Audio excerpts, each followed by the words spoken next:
Hello, so here I have a 2016 Smart Car ForTwo, and I'm just going to reset the oil maintenance light.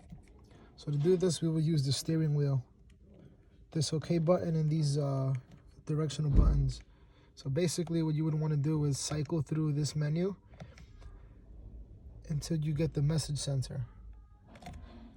Service due 22 days ago. Now what you want to do is just hold this OK button.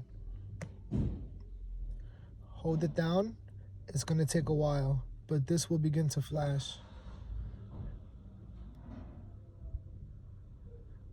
There we go. Just keep holding it.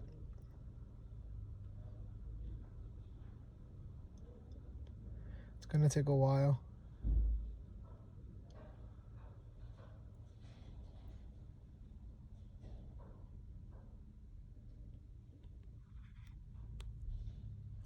There you go. All set.